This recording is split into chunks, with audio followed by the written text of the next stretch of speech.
So, what if the biggest thing holding you back from success isn't your talent, or your luck, or your opportunities? What if it's something invisible, a set of habits you don't even know you have? Well, the legendary speaker Jim Rohn had a name for these: diseases of attitude. And today, we're going to break down the 7 silent killers that might be sabotaging your life this very moment. Just think about that for a second. It's usually not the big, dramatic failures that really stop us, is it? Nope. It's more like a slow, quiet leak, a subtle erosion of our potential that's caused by these everyday habits of thought. These are the things that keep us stuck. And honestly, they usually fly completely under the radar. Rohn called them attitude diseases, and that framing is everything. He didn't see them as, permanent character flaws. He saw them as common, treatable conditions. And what's so powerful about that idea is the hope it gives you. It means that no matter who you are or where you are right now, you absolutely have the power to fix them. So here's our game plan. We're going to start with the diseases that stop you from even getting off the couch. Then we'll dive into those battles we all fight inside our own heads. And finally, we'll get to the master diseases, the big ones that can infect your entire outlook on life. And trust me, you're going to want to stick around for the last one. It is a real eye-opener. All right, first up, the paralysis of inaction. This is all about those sneaky diseases that keep you stuck at the starting line. Trapped somewhere between just drifting along and actually making a choice to move forward. Okay, so the first killer is indifference, that classic whatever feeling, the shrug of shoulders. The cure? Pour it on.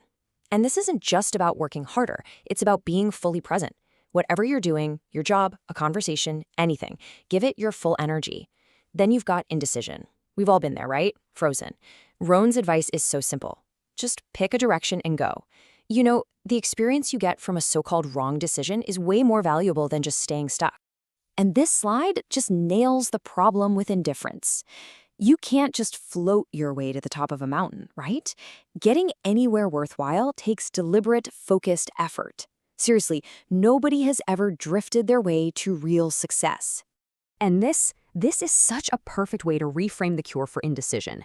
See, the goal isn't to avoid making the wrong choice. The goal is to just make choices, period, because that's where life happens. That's where the lessons are, where the adventure is. A wrong decision just gives you the experience you need to make a better one next time.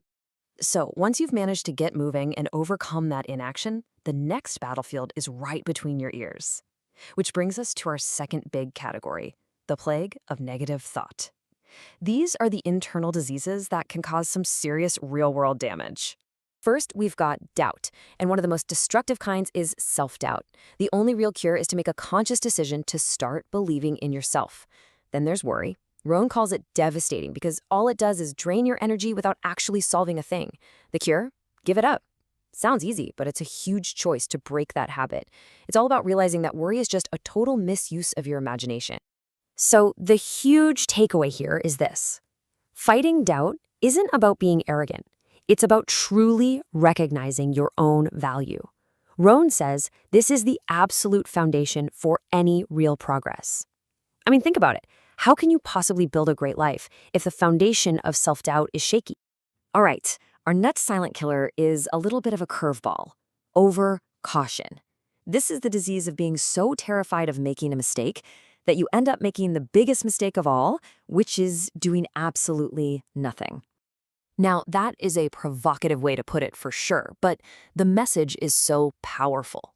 Constantly asking what if in that negative way, what if I fail, what if they say no, that's a mindset that just keeps people trapped. It's the language of limitation, not the language of possibility. And here you see the 2 paths laid out so clearly. You can choose security, right? Huddle in a corner, avoid any and all harm, and maybe you live to be 100, but what a way to live.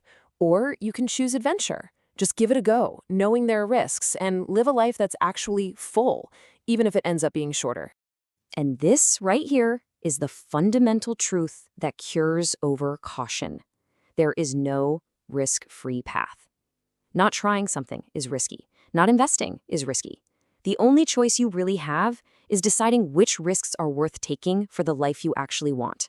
Okay, now we've arrived at what Rohn considers the master disease, the big one, the one that actually fuels all the others. Pessimism.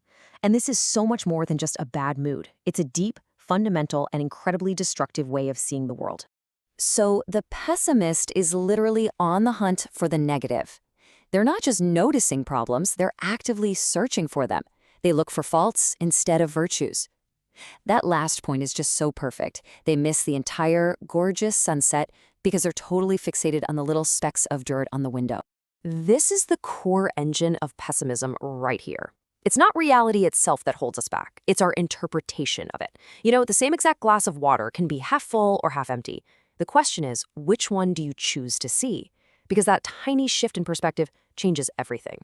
To explain this, Rohn uses this brilliant mental factory analogy.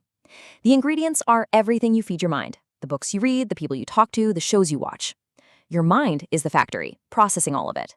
And the final product? Well, that's the very fabric of your life. Your finances, your relationships, everything. This coffee analogy just makes the point so clear, doesn't it? If your worst enemy puts sugar in your coffee, you'll be fine. But if your best friend, even by accident, puts poison in it, you're dead. The lesson is so powerful. It doesn't matter who gives you the bad mental ingredients.